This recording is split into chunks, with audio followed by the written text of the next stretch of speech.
Coming up next on the CHGO Cubs podcast, presented by Toyota, a real run on relievers started by the Cubs, but did they do enough before the blitz for relievers, or are they going to regret one that maybe got away? And what the heck is going on with Kyle Tucker and free agency? CHGO Cubs next.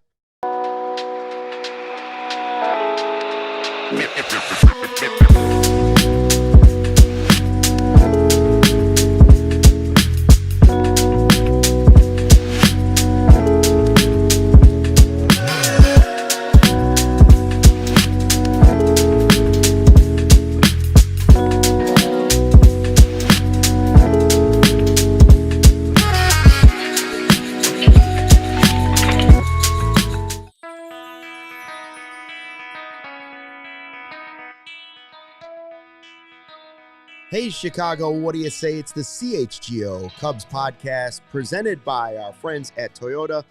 Luke Stuckmeyer, Joey Christopoulos with you on a sunny Wednesday in Chicago. Is it June? Toasty, baby. Toasty 44. Feels nice. The snow's melting. Sarah's running the ones and twos. Go Cubs. Go Cubs. There it is. I love how she always jumps in with the quiet. Go Cubs. Bing. They haven't made any moves. No, well, we are talking relievers. The Cubs kind of started the run on relievers yesterday. We will get to that. We will also talk a little bit about the Cubs Hall of Fame ballot that's coming up. Two names that I would assume have to be voted yes. We will talk about Kyle Tucker. What the heck is going on there? What else are we going to talk about today, Joey? Well, let's talk about finalists for Imai. One report says. Is that going to happen for the Cubs? So we got plenty to talk about. Hi to everybody in the live YouTube chat here at the CHGO Cubs YouTube channel. Tell a friend, tell a neighbor, tell a total stranger, and then tell the total stranger's neighbor. I do want to point out that tonight is the drawing for $1.2 billion. It's been fun working with you, Luke. And I did get a ticket on the way to work. And if I'm not here tomorrow, it's just because Corey and Brendan do the show on Thursday. But if I win, it's also because I'm flipping the bird to everybody. Yeah. Not necessarily you guys, but everybody else. You know what I'm saying? So if I win $1.2 billion, you will not see me on the interwebs ever again. Question for you. When you buy a lottery ticket, are you the type of person that shoves it in your pocket and doesn't look at the numbers? I do not look at the numbers. Or do you look at the numbers and try and manifest? No, in this case, I'll look at the Powerball number, because if you don't have that, what do you really have? Sure. So sometimes I'll look at that and be like, hey, is that one of my lucky numbers? Ooh, is this a good one? I didn't look at this ticket at all. Just wash my hands of it, and I'm just waiting for the internet to tell me the ticket was purchased in Arlington Heights. And then I start streaking. Right down the road. Whether or not I'm the guy in Arlington Heights or not, And then it's like news reporters and cameras rush to the Stuckmeyer household, knock on the door, and they're already gone. Gone. We've left. The Long house gone. is empty. So anyways, that's the side. I just want to let everybody know if that happens, that's what's going on. I mean, multiple reasons why I'm not on tomorrow. I would hope you'd come in just one time and just sort of like throw your weight around a little bit. Just come in a mink coat a little bit, drop your stuff down, flash a little cash. Just come in with a wad and just slip everyone $20 or $100. Like we're valet all of a sudden. Listen, first of all, I would never buy a fur, but and not because I'm some big PETA person or something. I just wouldn't buy a fur. But I did do a Sports Talk Live in a fur coat once. Really? Yeah, at the United Center lobby. It was freezing cold in there. It was like one of these 20 below, and I had to host Sports Talk Live.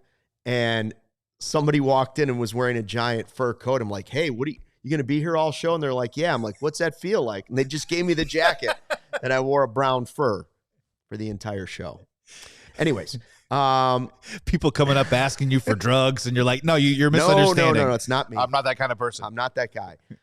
So under my Brad Keller, Man. 2 years, $22 million. We wondered if the Cubs would find a way to bring him back. I don't think there was a more valuable buy low guy that the Cubs had last year. Like a non-roster invitee to spring training last year. And by the end of the season, in the postseason, he's closing games. Like Brad Keller we talk about reclamation projects. The Cubs turned him around. And they turned him around in 1 year, and with their help, he's now got $22 million. He ought to send some of that cash to the Cubs. But my question is this. He apparently, according to Bruce Levine, wanted 3 years. Okay, understand. Who wouldn't want 3 years? Go for right? it, yeah. But is that window where he had this 4 miles an hour uptick in his velo, would that have been enough for you to match the Phillies 2 for $22 million? So, or be in that ballpark? Yeah, so let's just start the conversation with undeniable that we said it on many shows that Brad Keller was the MVP of the bullpen last year. A bullpen that started off very rocky, kind of fell apart, was in shambles. We were worried, oh no, is this 2023, 2024 all over again? Rebounded and then became a really strong unit by the end of the year. So he was the MVP of the bullpen last year. My question is he the most irreplaceable player in that bullpen, though? That part I'm not so sure. Congratulations to Brad Keller. 2 years for $22 million. That's awesome. If the Phillies think that he's going to be a multiple inning spot starter and they're going to stretch him out into a long man, I think that's great value.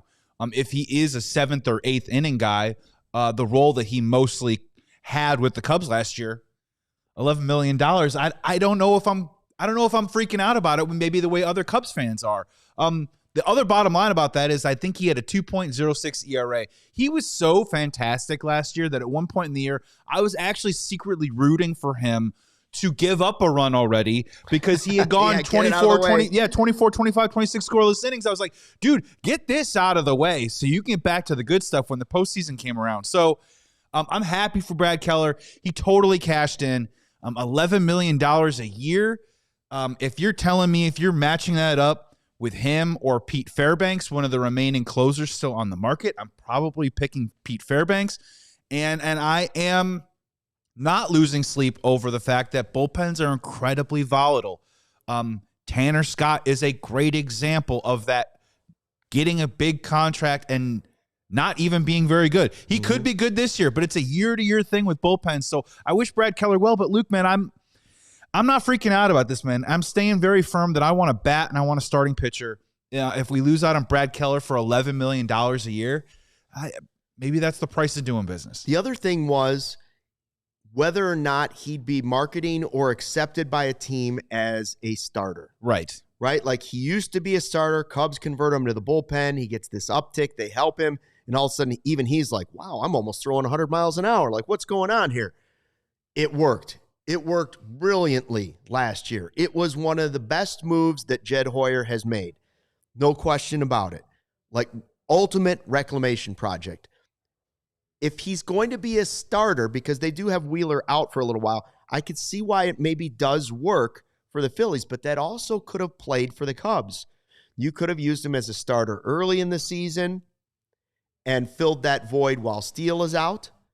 And depending on how it goes, you either keep him in one of those roles or then you shift him back to the very expensive 7, 8, 9 guy. The question is whether or not all of the innings that he threw last year are going to impact him this year. Is he going to be that same guy? Will teams figure him out? Listen, I don't disagree that I would rather have Fairbanks at that price, but that seems to be kind of the going rate for relievers right now that went off the board. Luke Weaver just went to the Mets today for the same exact price, 2 for $22. Another guy on the Cubs' radar. The Yankees lost both Weaver and they lost Devin Williams, both to the Mets. But 2 for $22, would you rather have Weaver or Keller? I mean, I probably would rather have Keller just because we had him in-house last year, and I saw what he was capable of doing, especially in incredibly high-leverage situations against the Padres, and the guy was huge. And look, there's two things going on. One, it's fair for me to say $11 million for Brad Keller is maybe a little too rich for my blood. But like that advent calendar where you're always opening up those little boxes and those chocolates, the advent calendar of relievers it's starting to get a little thin, right? Yes. And the only other thing that I would say is that I've heard reports that Pete Fairbanks would like a 3-year deal, the same way that Brad Keller got. Are the Cubs going to pony up and come to the table for a guy like Pete Fairbanks and get that? Because if he doesn't, then all of a sudden with this game of musical chairs and this run on relievers right now, there aren't too many seats left. And now you're looking at Phil Maton at $7.5 million. They announced Caleb Thielbar at $4.5 million. You got Daniel Palencia on the cheap. You got a lot of other pieces on the cheap. I'm just kind of curious, when Jed says pitching, that has to involve starting pitching and relievers, right? So where are you throwing your money into? We're going to get to the starters in a moment, but again, I think you would want another high-end reliever there, and I kind of put him into tiers a little bit. I think Pete Fairbanks is by far a tier 1 remaining reliever.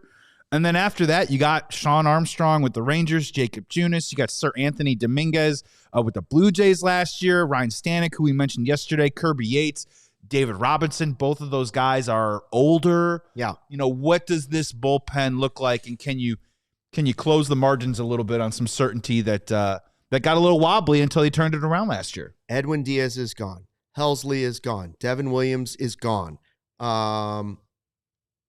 Suarez is gone. Right? Like, basically everybody's gone. The Cubs tried to get Helsley. They tried to get Williams. It didn't happen. They talked to Luke Weaver. Didn't happen. Yep. So now is it, okay, what deal is Kopech going to get? I'm not saying Kopech is the same as Brad Keller, but what deal will Kopech get? Is he going to get a 2 for $22? No way.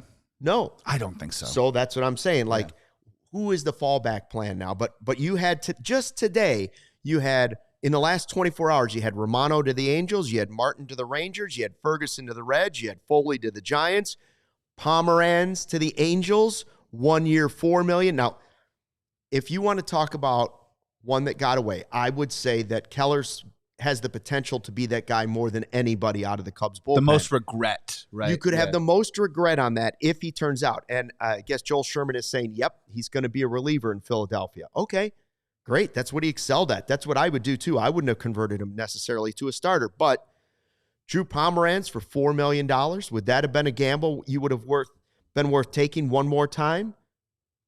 It's such an Angels move. It really is. It's such an Angels move. Good for Drew Pomeranz. Good for Drew Pomeranz. Yeah, there's very little risk there. $4 million for 1 year, Drew Pomeranz. And let's be honest, I still think you're more likely to regret Keller than you are Pomeranz. And it's okay to be kind of cynical about it. Drew Pomeranz could be a Chicago Cub August 1st. If he's going to the Angels for $4 million and pitches well, and the Cubs are in it and they need reinforcements, you could easily see some type of deal of him landing back in an Angels uniform. That's the only acquisition, though, when you just ran down that list, though. The part that, again, continues to have the agita, the frustration build as a Cubs fan when you go through the list of all those teams are trying to win. All those teams are competitors of the Chicago Cubs in the National League, and all of them are incrementally getting better.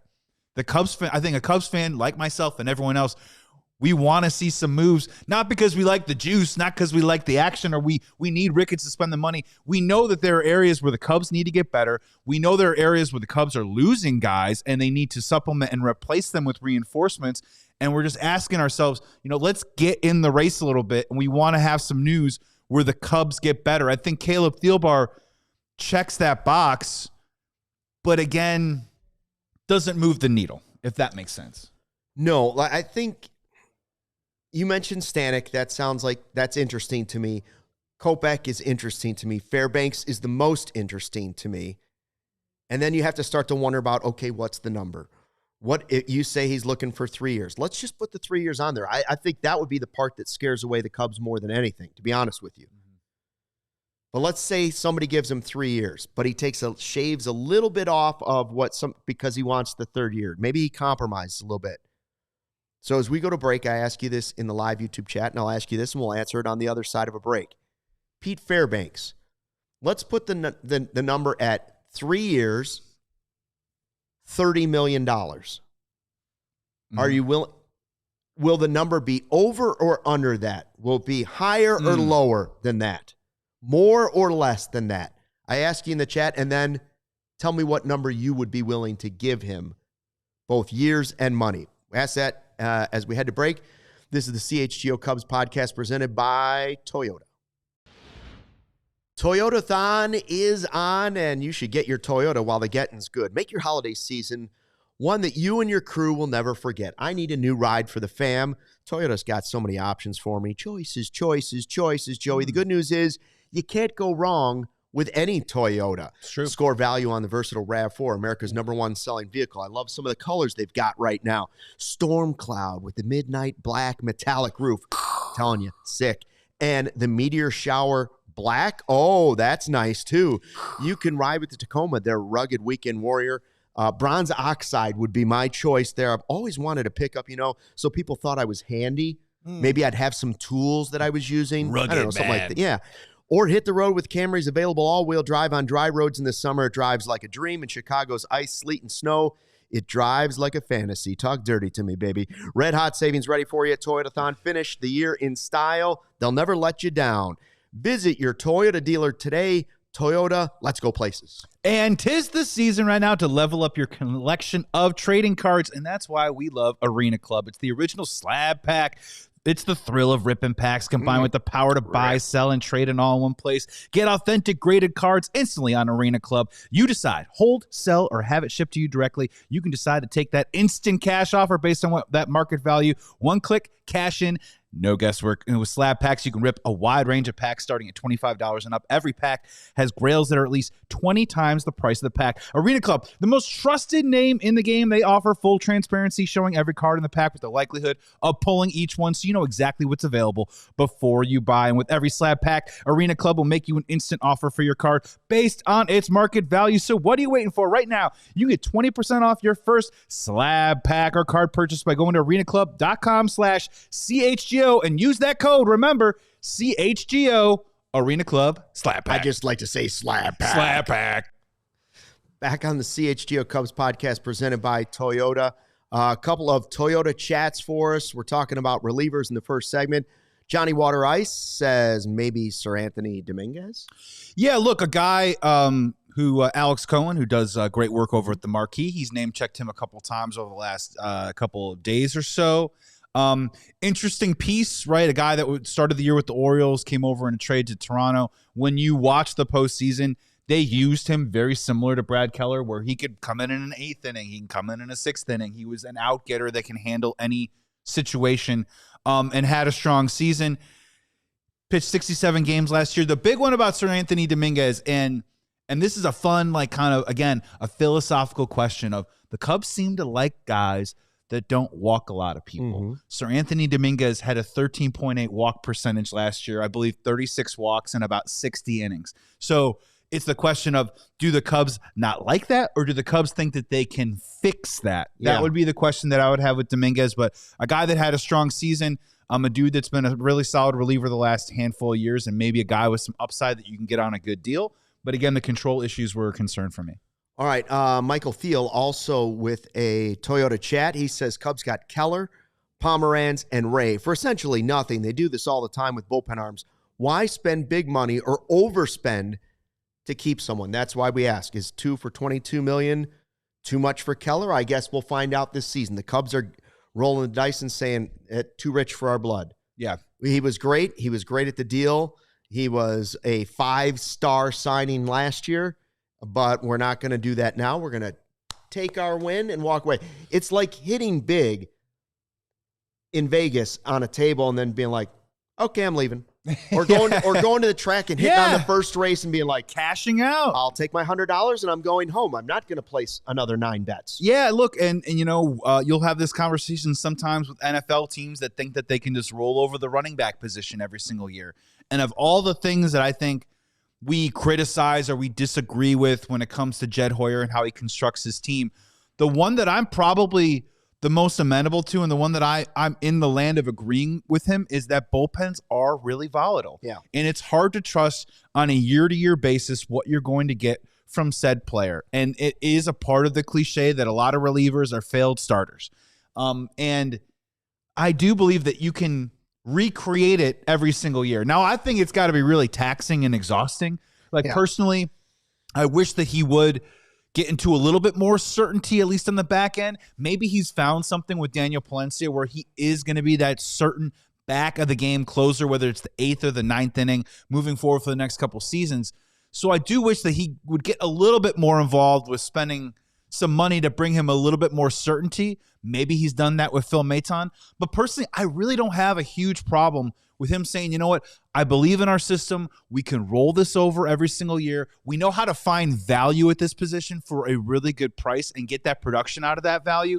And I think that's what you're seeing right now with the bullpen. Now, again, having said all that, Pete Fairbanks would be a guy at least that could stabilize it, and you could roll it over however you want to for the next handful of years, as long as you know those last 6 outs are covered with Palencia and a guy like Fairbanks. So I said 3 for 30. Is the number going to be over or under that? And what would you do for that? Because in the live YouTube chat, Kevin Palmer says 3 years, $40 million for Fairbanks. I don't know if Kevin is saying that's the number he'll get or that's the number he'd be willing to pay for Fairbanks. I think that number is closer to the number that he will get than the 3 for 30. Mm-hmm. If I was the Chicago Cubs, and clearly I'm not, but I would think if you could figure out a way to say, we're going to give you 3 years, the annual will maybe slightly decelerate throughout that course of that contract, and maybe even the 3rd year, there is either a team option or there is a player option. If there is a player option, that number would probably be under $10 million, in my opinion. So let's just play. If it was 3 for 40, let's just pretend that for a second. It would have to be the first 2 years are $15 million. The last year is $10 million. I still think that that's probably too much, right? I would try and do something along the lines of anywhere in that Ryan Helsley deal of the 12 to 14 for at least the first year or two, and then have a decelerant to it where maybe it's under $10 million. Provide him a player option at $8 million. If he wants to pick it up, great. That isn't something that the Chicago Cubs should shy away from. They did it with Hector Neris. They did it with Ryan Presley, 7.5 with Maton. I do think that he can be a productive player. He's only 31 years old. He throws 97 miles an hour. I don't think this is something where he could fall off the map, and that could be such an albatross of a contract. But 3 for 30, I think it will. I think it will go above that. Michael's afraid of the K rate that's been dropping each year. And the cold fingers, that has cold fingers. So just to be very fair, he does have a circulatory issue that when the weather is colder, that's supposedly a type of concern. But I'm not. You wouldn't be pitching in Tampa. You'd be pitching at Wrigley. Correct. Yeah. And unfortunately, I don't have enough information to make such a speculation of whether that should be a deterrent or not. But that is something that they've talked about before. Okay. So here's my answer to it on Fairbanks, whether it's 3 for 30, 3 for 40, whatever it might be. The answer comes with the move that I still think will come prior to that. Are they getting a deal on Bregman? Seems unlikely still to me. Are they getting a deal for Imai? I think you can do 2 of the 3 financially. That's just my guess. Cubs and Yankees finalists for Tatsuya Imai, according to Francis Romero, who says 5 teams have talked about him, looked into him. He thinks that both the Cubs and Yankees are finalists. Doesn't say if there's any others in there, but still thinks that they're still in the mix. Okay, great. If Imai, whose deadline is early January to make a decision, if Imai says yes, then I think you still have the money for Fairbanks. That's what I'm hoping. That's what I'm hoping. Yeah. I don't think you'll have the money for Bregman. I agree. So, and I'm fine with that, but I would like to get 2 out of 3. And so Fairbanks, could you get him ahead of time? Could you pay him that money ahead of time and then say, listen, then we have the money for Bregman or we have the money for Imai. And we know we're going to be a little bit short at the bat or we're going to be a little bit short in the rotation. We've shored up 2 of the 3 things. The bullpen has been rebuilt, and we hope that we have enough certainty that we've put into it with some names that we didn't look at. Or do you look at it and say, all right, you wait for Imai's decision. But when Imai makes his decision, what happens? Like, if you don't get him, what happens? And so it's our Taking the Temp segment. Your trusted local experts, 4 Seasons Heating, Air Conditioning, Plumbing, and Electric. Visit 4seasonsheatingcooling.com for all their special offers and money savings coupons. That's 4seasonsheatingcooling.com. where does the Imai decision come into play for the Cubs offseason? Obviously, it's a big one. Obviously, where there's smoke, there's fire. They definitely are interested in the guy. They definitely would like to sign him, but would they like to have him more than they would like to have Bregman? Would they like to have him more than they would like to have Fairbanks? Would they like to have, go down the list, Kopech, whoever I've mentioned. My guess is he's probably option number one at the top of the list right now. Yeah, that's just my guess. That's what I was going to follow up with is I think he's who probably are the Cubs top of the maybe list. waiting on with their offer? Is it Imai, or are they waiting on Bregman's offer and then all these other moves begin to matriculate down? I think it's fair to say if the Cubs really wanted to, they could go out and sign Pete Fairbanks today because it's clearly the less money on the AAV of all three of the players in question. So but I think that they're probably waiting on. You're right. If it's Imai and it's $180 to $200 million. If it's Imai and only Imai, then they're probably waiting on Imai. Correct. Yes. And yeah, right. And as a Cubs fan, you're in the position now where you're asking yourself the question to Luke's thing of would you rather have Imai, Fairbanks, and let's say no hitter? Would you rather have Imai, Kopech? Yeah, and no hitter. Right. Or what I was going to say, Bregman, Fairbanks, and then the lower end of a Zach Gallen, or who knows what it ends up being, Chris Bassett, Nick Martinez, whatever it is. Would that float your boat? Gallen, right. Fairbanks, and some other hitter. Right. And if we get our dreams of Imai and Bregman, no way we're getting Fairbanks, right? Then you get into Stanek, Kopech world, right? And I think that's probably the door that I would open. I would probably open the door to. I think that might be too rich. I think so too. I'm afraid that's going to be too rich. Because if you look at reports right now of Bregman wants 5 years, $175 million.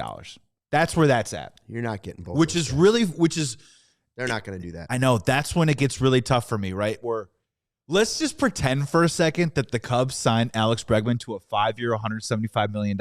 That means, one, they paid $55 million after making an offer of $120 the year prior to a player that's 1 year older, and now they're paying $25 million to that same player when Kyle Schwarber made $25 million less on the deal. Like, I just don't think that's happening, right? And I think if you're saying who gets more money, Bo Bichette or Alex Bregman, I think it's still Bo Bichette. So I think that there's a waiting game going on right now in terms of the Bregman decision and the Imai decision. And I think the Cubs are probably waiting on that Imai call first and foremost, and then everything else. That decision will inform how else they attack everything else. There's a reason why they're in or interested on a bunch of players right now, because they probably have a lot of different scenarios that they might want to try and execute depending on what these decisions look like. Imai and Gallen are both Boris guys, right? Yes. I believe so. And so yes, when we had the Gallen talk come out, one scenario you could look behind the curtain a little bit and you could see as being a possibility what went on with that when Bob Nightingale was like, they're finalizing a deal. And then it was, we're not finalizing a deal. Is that the agent in some way or form said, listen, we feel like if Imai doesn't sign with the Cubs, they basically told us Gallen gets this, and he's happy with that deal. But they're waiting to see if Imai does that, and I'm running both deals, and so we'll see how it goes. Yeah. He hasn't been as negative, by the way, Boris, about the Cubs this offseason as he had in the past, where he's like, why aren't they spending? I haven't heard that nearly as much this offseason. Either he wants to use it to his advantage, or he wants the Cubs to play ball, and he thinks that's a spot where he can get the money for his clients. The one that we have to break in a minute here, so maybe it's for the other side, is Luke, the Diamondbacks suddenly entering the conversation with Alex Bregman. Should that scare you as a Cubs fan? Because let's be honest, Boris got that money for Corbin Burns with the Diamondbacks when no one really saw that one coming. That one came out of nowhere. So the Diamondbacks suddenly entering the chat isn't something to be taken lightly. I think that's something to be taken fairly seriously. And there's a lot of dominoes between Ketel Marte getting traded to Boston, Boris's Bregman client maybe going to Arizona. Where do the Cubs fit into all this? So that just added a further little knot in the Christmas lights tree. You know what I mean? That big ball of Christmas lights. Yeah. That's kind of what the Cubs are dealing with right now, and they had to kind of untangle it and hopefully wrap it around a beautiful tree that's going to win 90-plus games. All right, I'll ask this question as we head to break. Imai or Bregman? Who's your number one on your list? And then I have a scenario of a little, an interesting infield scenario. Ooh. That's coming up on the CHGO Cubs podcast presented by Toyota. Hey, Cubs fans, after the holidays, it's never too early to start thinking about and talking about your next weekend escape or maybe your next big night out, because Potawatomi Casino Hotel in Milwaukee has everything you need in one spot. We're talking thousands of the latest slots and table games. Are you ready to refuel? You've got a ton of amazing restaurants and bars to choose from. Whether you're feeling fancy or just want a quick bite, they've got you covered. You don't even have to leave the property. Stay in style at their luxury hotel, just steps away from what many call the Midwest's best sports book. And hey, Bulls fans, you heading to that Bucks game this winter? Let's go. The place to do, start your day and night at Potawatomi, hit the sportsbook, and then head out to the game. It's all right there, super convenient. Milwaukee's got a full winter lineup. It's not just sports, concerts, festivals, sports, you name it. Potawatomi is the perfect place, and it's the home base for all of the great action. It's the Potawatomi Casino Hotel Milwaukee. Your win is waiting right now, so go check it out. Oh, from handcrafted steaks to delicious favorites, Omaha Steaks delivers the world's best steak experience. You could be a star at the holidays. Stock your freezer and then let it carry into 2026. Enjoy USDA certified tender steaks, juicy burgers, cozy and convenient comfort meals, plus tailgating favorites like chicken wings, smash burgers, and big deli-style franks. Right now, during their Red Hot sales event, you can get 50% off site-wide at omahasteaks.com. Plus, our listeners get an extra $35 off with the promo code Cubs, CUBS. You don't even need a grill for this stuff. I'm telling you, Joe. I love to reverse sear the triple trimmed fillets low and slow at like 200, 275 in the oven. Then let it rest. When you're about 15 minutes or 15 degrees away from being fully cooked, then you hit it with the high sear for 1 minute. Trust me, works every time. Heartland quality food, every steak perfectly aged. Don't forget the apple tartlets and the halibut. Visit Omaha Steaks for 50% off site-wide. Promo code Cubs. Promo code Cubs for an extra $35 off. So I asked the question, Imai or Bregman? Have we come to that point now as our top choice and which one you'd rather have? Johnny Water Ice says, don't want to taint anybody's expectations. I don't think they're signing either one. I think that's very possible. And that's what really concerns me about this offseason is if those two names come off the table, now where are the Cubs pivoting to? Where are the Cubs really going to improve their team other than just young guys? Yeah. Like, how can they actually make an impact this offseason? They've added 3 middle relievers. What's the other big move? Obviously, a starting pitcher has to come. I guess it's Gallen. That's the answer in that. But, like, I teased the infield thing, and only because I read that Bo Bichette is now telling teams be open to playing second base. So first the question was, would Bo Bichette be willing to play third base? I don't know if we ever got a clear answer on that. He's a shortstop, currently not as good as defensively as Dansby, that's for sure. Yes. I don't know that he's as good defensively as Nico at short, but he provides this offense with an outlier of a bad year with some injuries that says, oh, that could be a pretty high-end move. So I look at it and say, okay, what are the names that are out there that could be moving chess pieces in the next month and a half, right? You've got Ketel Marte, you've got Bo Bichette, you've got Bregman in a different way, and you might have Nico or Shaw. Like I see 5 names that could move around there. Which ones are the most likely to stay with the Cubs? My guess is I would say the most likely to be on the Cubs when the season starts would be Shaw and Horner. Yeah. I still think that's the most likely. But are there pieces out there that are moving around with other teams that all of a sudden Jed and Carter could look at it and say, well, we didn't get Imai, we didn't get Bregman, but we could move this piece and we could move that piece, and we feel like we've made one of those incremental moves, and the money's not that different because we've moved some of the other stuff around. Right. The only thing that would be slightly disappointing about that is, at the very least, you can't take away from Jed has a 3-year track record, beginning with bringing in Cody Bellinger once, bringing Cody Bellinger back again, and then replacing Cody Bellinger with Kyle Tucker. 3 years in a row, he's brought in what I would now they're left-handed power hitters. I get all that, but I'm not going to split hairs on that one. That they've brought in an established professional hitter that has a high chance of hitting you 25 plus home runs and at least giving you an 800 plus OPS. So I would like to at least stick with the hope and the mantra that is going to be replaced in some kind of form. You mentioned 5 players. I think it's also coming down to the 5 teams, right? And I think the teams are the Cubs, the Diamondbacks, the Red Sox, the Yankees, and the Blue Jays. Depending on what a single team does, I think affects all 4 of them. For example, Ketel Marte, second baseman on the Arizona Diamondbacks, could possibly be traded to the Boston Red Sox, which would take them probably out of the Bregman or maybe even the Bo Bichette sweepstakes. Those 2 guys now maybe scattered to the other teams that are available. Bregman all dominoes. Yeah, Bregman signs with the Diamondbacks. That changes the calculus of where things go. Tucker possibly with the Blue Jays. Bellinger possibly with the Yankees. These are all these backup plans that are happening.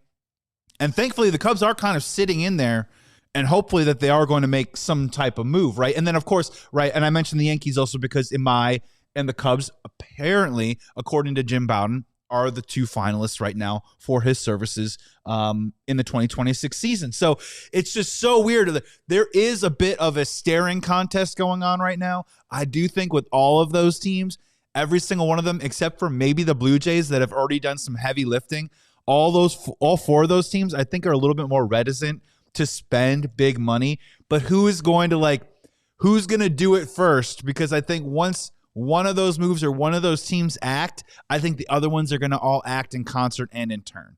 And that's what I'm kind of curious to see.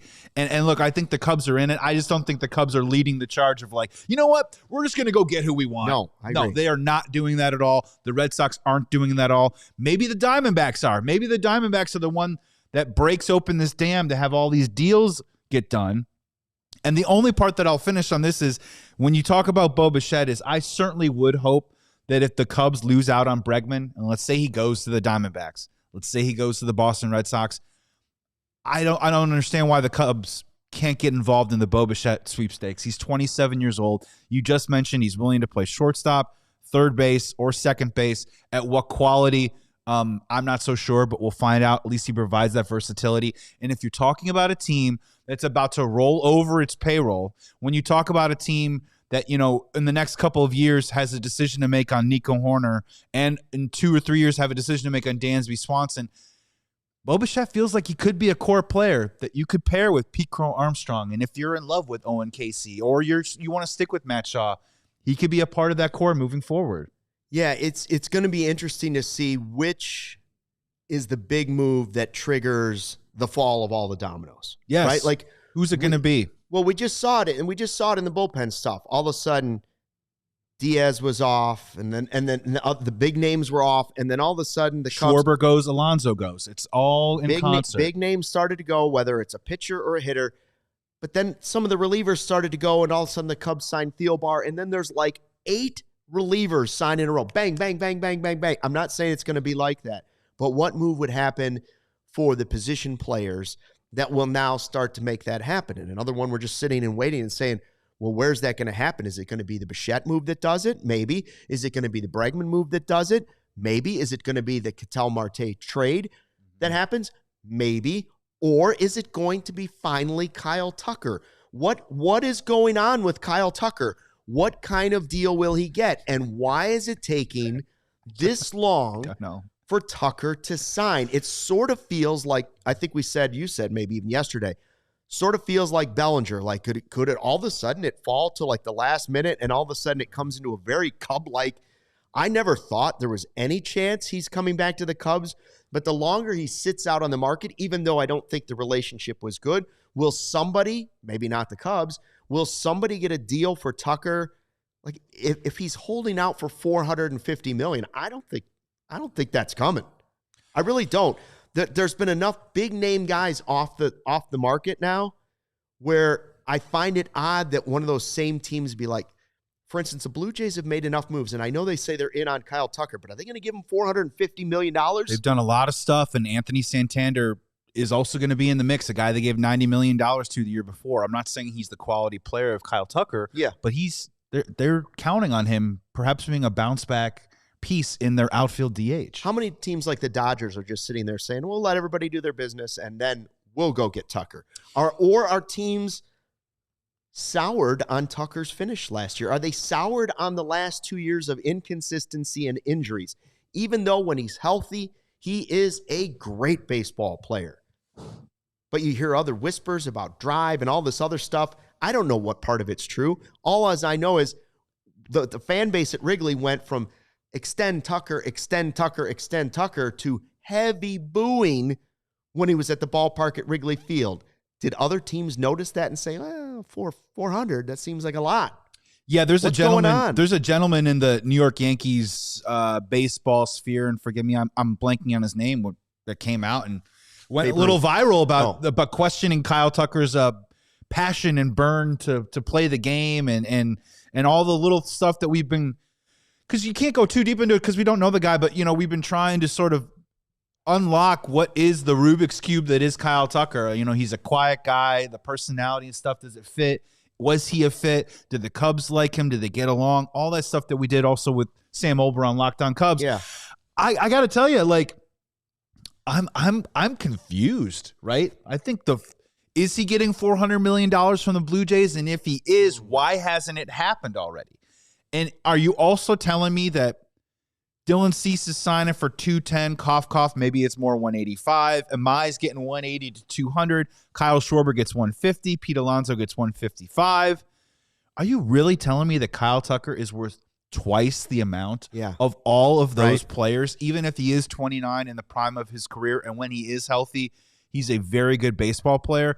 I just also, the part about it, when you mentioned the Dodgers, I will just say this, that there will be an element of shame on you, Cubs, if he literally signs a short-term deal with a high AAV that's just pumped full of opt-outs.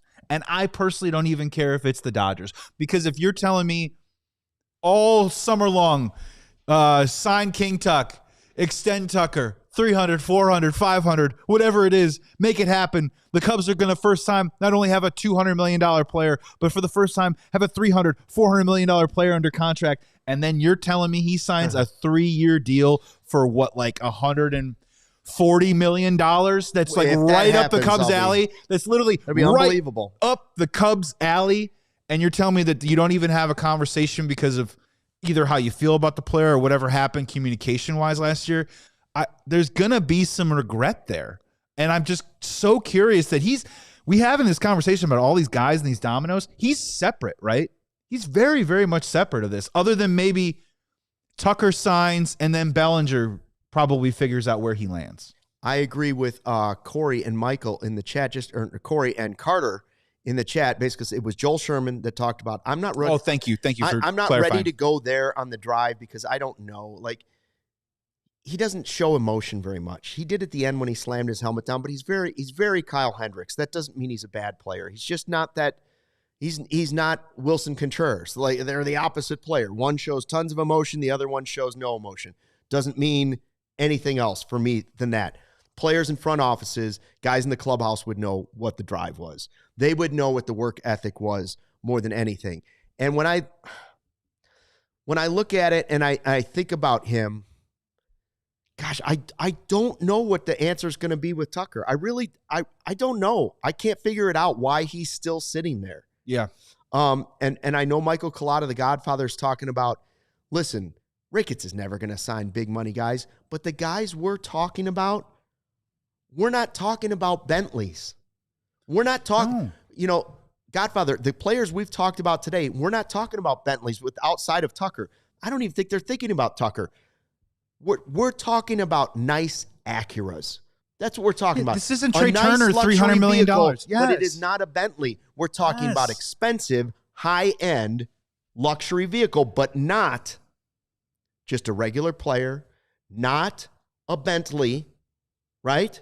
We are literally we're talking operating about a nice car that you can depend on. We're operating in the mid-range that, frankly, I think that they want Cubs fans to think about rationally and realistically. That is where we are operating. We're not talking about Trey Turner for $300 million. It's not Yamamoto at $325, and I'm damn sure it's not Vlad Guerrero at $500. We're talking about guys. They're going to sign deals between $150 to $180-ish million, and if it's $180, they'll become the most, the highest paid player, whatever, in Cubs history. It's not even a $200 million player.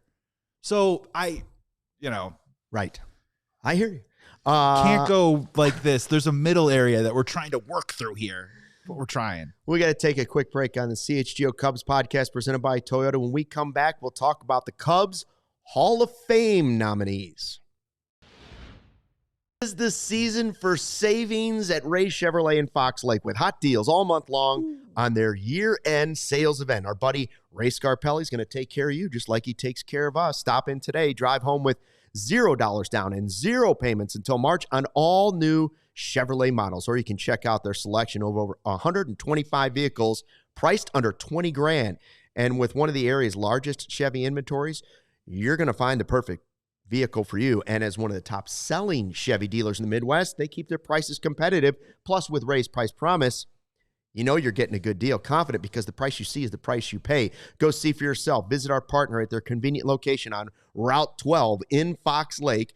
Don't miss out on their year-end sales event going on all month long for $0 down, 0 payments until March on all new Chevrolet models. Right now I'm going Tahoe Suburban for the fam. Tahoe Suburban for the fam. Tough call. Shop Ray Chevrolet in Fox Lake, raychevrolet.com. They've been serving the community since 1963. Together, let's drive. And whether it comes to sports or concerts or whatever, it's harder and harder to find a good deal these days. And thankfully, the Game Time app gives the advantage back to the fans.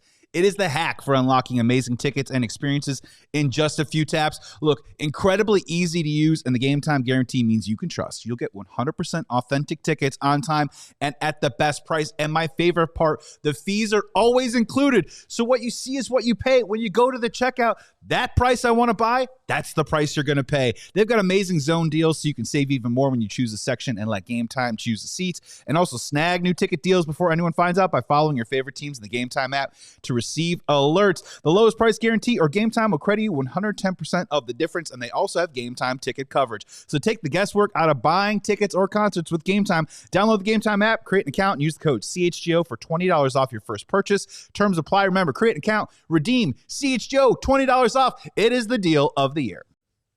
Couple things we want to tell you about before we get back to the Cubs conversation. One is we got some new hats in the merch store. They're lovely. Sick drip, as I like to call it. 4 new styles that just came out. One looks like, call it the Admiral. Sarah's got one of them. Sarah's running with the one that is the white top, black bill today. Mm-hmm. Very nice. That's a adjustable. Oh, yeah, classic. Very nice. Really nice. Great fitting. The Blackhawks one is cool. The Bulls one is very cool. Like both of those. Now, again, when you become a diehard, there's discounts on merch like that. And you also get a free shirt when you sign up to be a diehard. Great time to be a diehard because you also get the access to Adam John's articles, all the stuff that's going on with the Bears right now. Yeah, Jared Willis when he writes for us. Of all the years to get behind the scenes access the right now of the to the Bears. Yeah. But it also gets you access and discounts on activities, right? Mm-hmm. Like what, Sarah? Like the tailgate. And not only is this a tailgate for this Saturday, it is a Bears-Packers tailgate this Saturday. I have a prediction. Now, we had the tailgate when it was Bears-Packers early. Was it the first game of the season when it was Justin Fields against Jordan Love? And people were saying, we finally got the advantage at quarterback. This is the year. And it didn't happen, and I've never seen more disappointment in Bears fans. That was a highly attended Bears tailgate. They have been ramping, even though the temperature has been getting colder, the Bears tailgates have been ramping up. We are already, where are we at for this one? We are already over 100 tickets sold for just our CHGO tailgate. Obviously, we're in a very big lot. There's multiple tailgates going on. We are expecting over 200 people to be at our CHGO just tailgate. At the CHGO and that just means we're going to make sure there's more beer and more food. So do not worry about the numbers. I'm personally in charge of making sure at the tailgates that the beer and the drinks are stocked up and correct. And a barbecue. That's the Firewater. Shout out Firewater Barbecue. Firewater, baby. Firewater Barbecue. Be ready to roll. It's going to be in the afternoon. It's going to be warm. It's not going to be freezing this time. Anybody that went to the one last weekend, well, we gave them a tent. That was very nice. But this one is going to be so much more comfortable. And this is the biggest Bears game. For me, this is the biggest Bears game since Double Doink right now. Yes. Which, by the way, is the last Bears game I covered as a reporter. Double Doink. Really? Yeah, I covered the Double Doinker. And then I haven't covered one since as an actual, news reporter. Oh, man. We might need Double Doink. I was the... We kind of need to get you back out there, though. You probably should. You should probably bench Carm for a week is all I'm saying. But I had some wins there. I had some wins, but I was there for the NFC Championship loss to the Packers, and I was there for the Double Doink. So you may not want me there in the playoffs as much. I mean, yeah, let's just get in, and then we'll deploy you just at the right time. At the right time. Yeah, you're like an ace up. Bench Carm and his Carmonica. Carm's there. Yeah, Carm's there. Just doing a little set. He's on the other side of the building. A little set in the corner. But no, yeah, the tailgate is going to be incredible. Not to speak in past tense, but this season has been interesting as in the weather, as you'd mentioned. The weather has been rough. We got pelted with rain 1 week. It's been incredibly cold this past week. But the regulars keep showing up. And now if you want to join them this weekend, the weather's going to be really nice, and it's going to be sunny, and it's going to be packed. If you want to yell Green Bay sucks, if you want to high-five Bears fans, you want to have some great barbecue, and want to hang out with me and Sarah, come on down. It's going to be a good time. Guarantee it. And I think, I'll go on record. The Bears are going to win. Bears are going to win. I feel good about this. Because Parsons is out, the Bears are going to win. No, I feel good about this matchup. This is it. Today's the time where it turns. Yeah, I picked them to lose in Lambeau and then split this one. Mm-hmm. And in terms of a maturation or a curve with Caleb Williams, I think getting one over on the Packers after losing one, I think it can be instructive. And then they're going to beat that butt in the playoffs, too. Oh, yeah. They're going to face them in the playoffs and beat them. Yeah, most likely. Honestly, whoever wins. That's right. Yeah. 2 out of 3. That's how it's going to go down. All right. Cubs Hall of Fame ballot for this year. I saw Bruce Levine talking about it on Marquee. Lester and Zobrist are both on the ballot.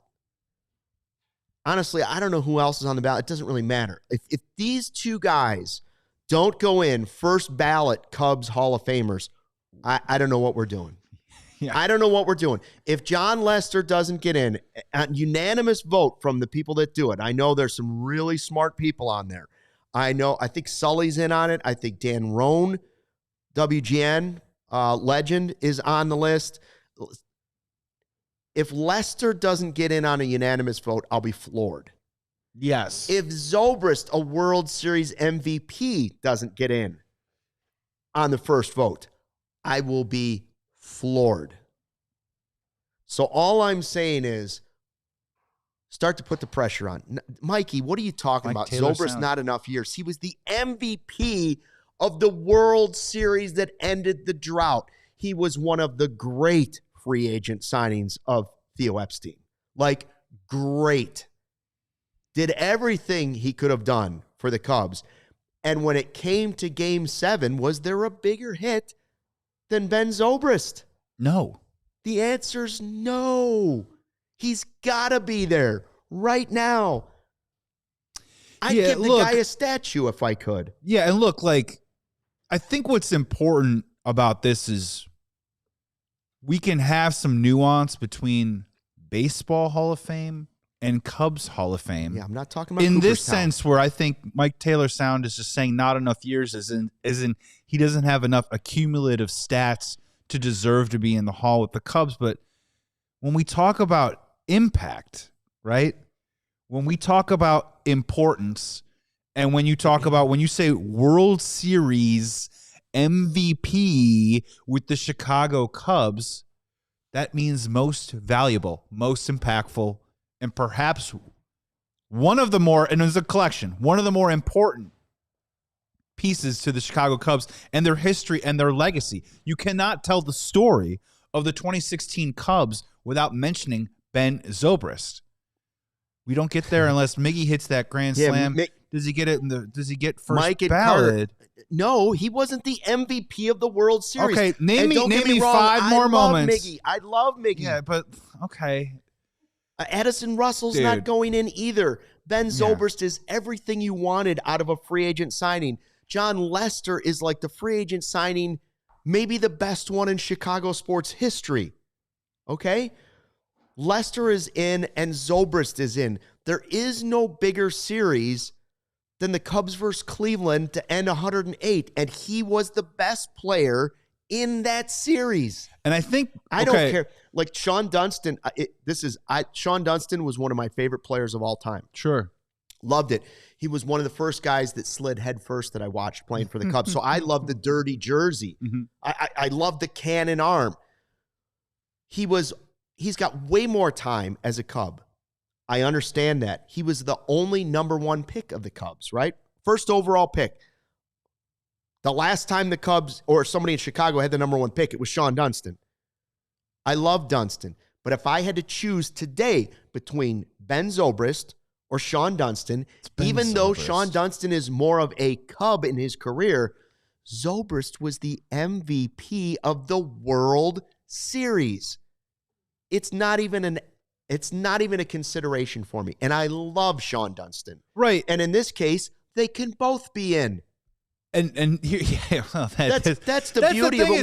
What are we holding people out of the Cubs Hall of Fame for? That's the part that I'm kind of like getting confused on. This is an opportunity to celebrate the most impactful and known names in Cubs history. It's about acknowledging that history and celebrating it. It isn't about trying to cut some sort of line of demarcation really between, well, you didn't hit 500 home runs, so he doesn't get in. And with the chat right here, I think maybe we can end on this is just, let's do, just from the 2016 team, right? Who do you think is going to be in at least consideration for this Hall of Fame at some point in their lifetime, right? Hendricks is in, Lester is in, Zobrist is in, Rizzo is in. KB. Michael, I just could not, I agree with you many, many times. You don't think Chris Bryant deserves to be in the Cubs Hall of Fame? What about Jake Arrieta? He was elite. Are we putting in Carlos Zambrano before we're putting in Jake Arrieta because Zambrano pitched for longer? Arrieta is in. Chris Bryant is in. Joe Madden is in. They're all in. It's the Cubs Hall of Fame. First of all, the actual Hall of Fame is such a joke that I don't even care about it most of the time. We have a chance to do what's right by Cubs players. Like, the other part about it, too, is that, like, literally, if you go back over the last 35 years, without that 2016 team, you're kind of having a hard time finding Hall of Fame nominees from these Cubs teams, right? Strope is not in the Cubs Hall of Fame. You got who we put in, John Lieber or whatever, you know what I mean? Like, we got Derek Lee, there's Ramos Ramirez, there's Sammy Sosa, and if I'm blanking on somebody, let me know. But over the last 35 years, Maddox. Mark Grace. 35 years. Okay, that's 5 guys. Is there anyone really else that's really driving the sleigh towards getting into the Cubs Hall of Fame? Lee Smith, like the Hall of Famers are obviously going to be on the list, but like, no, Jason Hamill helped. Yes, I understand that. Jason Hamill is not Chris Bryant. Chris Bryant was the MVP. You just made the league point. MVP. Helped. What are we talking about? We don't win the World Series without Ben Zobrist. Jason Hamill wasn't even on the postseason roster. Chef Kevin, you're right, man. It is amazing that after 2016, you look at the list and you say, none of them are probably going to make Cooperstown. I would say, hold on about Kyle Schwarber. Yes. the one guy they let walk away for nothing might be the guy that ends up in the Hall of Fame. I can make an argument for Lester. Oh, boy, that would have been a segment back in the day of which one between KB and Rizzo could they make the Hall of Fame? Can they get it? And maybe that's where people are having a little bit of some hesitancy about like they didn't get in because, it sort of flamed out for a bunch of different kinds of reasons. But at the same time, like, do not mistake that team was absolutely incredible. And when you talk about a young Cubby core right now, that was young Cubby core times like 3 or 4. Mm-hmm. I mean, those guys were the best. KB won an MVP. Ben Zobrist was an MVP in the World Series. Was an all-star. Hit over 400. I think it's easier to talk about the guys from 2016 that won't get into the Cubs Hall of Fame when it's all said and done, because the list is going to be so great. It's why we talk about the trophy and say they can't just have a trophy or a statue for each guy in Gallagher Way, because then there won't be any free grass. Yes. Right? But you could do a statue of a bunch of guys, kind of like the White Sox did for theirs. Yeah. It's easier to say, listen, I don't think Wilson Contreras is going to be a Cubs Hall of Famer. I don't. And I don't think Addison Russell is going to be a Cubs Hall of Famer. And I don't think John Lackey is going to be a Cubs Hall of Famer. Nope. It doesn't mean they didn't contribute. I don't think Miggy's going to be a Cubs Hall of Famer. He hit some of the biggest, if you put top 10 biggest hits in that run, he's obviously on that list. But I don't think he's a Cubs Hall of Famer. That doesn't mean I value him less than some other guys, but he's not Ben Zobrist. Ben Zobrist was the MVP of the World Series. That's like having the diehard card and throwing it down on the ground and saying, here goes. Here's my diehard card. Last one, Dexter Fowler. He's close. He's right there. Now that's probably that's maybe where I'm cutting off the line. I've got really close, but he's going to be a real maybe close not quite. Anyways, we could debate that for hours, but I'm getting a little angry and a little frustrated. Yeah, that's a little fired. I'm sorry, Mickey Montero's not going to the Cubs Hall of Fame. Okay, breaking news.